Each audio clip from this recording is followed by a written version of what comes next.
Bonjour les enfants, bonjour Julie, bonjour Sam, bonjour Pablo. On l'a déjà dit, Noël c'est le Père Noël, la neige parfois, le sapin souvent.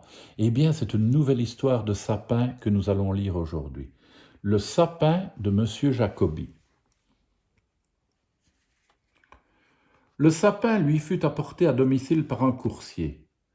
Un arbre aussi grand, aux branchages aussi drus, Monsieur Jacobi n'en avait jamais vu. Il courut ouvrir la porte à deux battants. Il l'avait tant attendu, ce moment. Quel arbre magnifique, majestueux! Pourriez-vous l'installer, mon bon monsieur? Cette année, nous le dresserons devant les fenêtres du salon. Mais à peine le sapin mis en place, monsieur Jacobi fit la grimace. Le sommet atteignait le plafond déjà haut. « Grand Dieu, dit-il, il faut en couper un morceau. » On demanda au majordome de l'étêter, bien que ce gaspillage eût l'air de l'embêter. « Dépêchez-vous, Justin, dit M. Jacobi, je veux dès aujourd'hui décorer mon sapin. » Une fois la coupe achevée, on déposa le plumet sur un plateau argenté. « Je sais à qui l'offrir, déclara Justin. Il va lui faire plaisir, ce petit sapin. » On l'offrit donc à Miss Adèle, qui servait son maître avec zèle.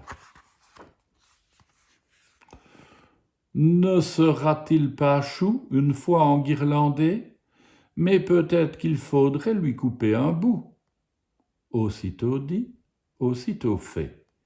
En fredonnant un air guilleret, saisissant ses ciseaux, Miss Adèle réduisit l'arbre de Noël. Jeta le reste à la corbeille, vidé plus tard comme les poubelles. Or, ce bout d'arbre attira le regard du jardinier qui passait par hasard, car Tom ne pouvait supporter de voir une plante jetée. Il l'emporta tout feu tout flamme pour voir quelle tête ferait sa femme. « J'ai une surprise, ma chérie. » Sa femme fut tout ébahie. « Mais c'est tellement petit chez nous qu'on ne pourra pas garder tout. » Et avant que Tom de dire ouf ait eu le temps, du sapin elle coupa la tête et la jeta par la fenêtre en 2 temps et 3 mouvements. Passait par là l'ours Barnabé, qui, à quelques poils près, la prenait sur le nez. « Quelle idée de jeter un sapin quand on sait que Noël c'est demain! C'est décidé, je le rapporte à la maison. Voyez, mamie, un cadeau pour vous et fiston. » « Ne fait-il pas joli, mon sapin, ici ?» demanda Barnabé d'un ton endormi. Mais déjà Petit Ours criait au scandale. « On ne peut pas lui mettre son étoile. » « Tranchons-en un morceau, dit Barnabé. À partir du pied, ce sera plus beau. » Mais maman ours secoua la tête et coupa celle de l'arbre de fête. « Il est superbe, dit l'ours sautant en l'air. C'était une excellente idée, ma chère. Ornons-le de clochettes, de fruits étranges, de guirlandes de pop-corn et de cheveux d'ange. Décorez-le comme vous voudrez, très cher. Moi, pour le dîner, j'ai beaucoup à faire.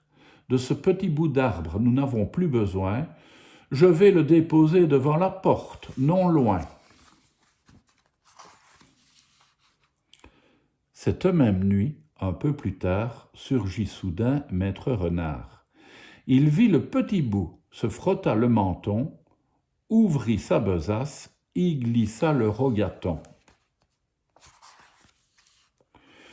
Puis il détala vers son repère et d'un bond sauta la barrière. Ce cadeau était une belle affaire. « C'est mieux qu'un pudding pruneau et noix, » dit madame sans cacher sa joie. Hélas, la famille découvrit bientôt que ce beau cadeau était un peu trop haut. « Ne vous faites donc pas de soucis, je vais régler ça, mes petits. » Puis Benjamin Lapin le découvrit devant le repaire de Maître Renard. Sans hésiter, il s'en empare. « Pour ma famille, le Père Noël ici l'a mis. » Il rameuta sous son terrier. « Venez voir ce que j'ai trouvé !» Et tous les petits lapins, une carotte à la main, pour l'arrivée du sapin, dansèrent et festoyèrent. Monsieur Lapin, qui savait y faire, fit un socle aux petits conifères.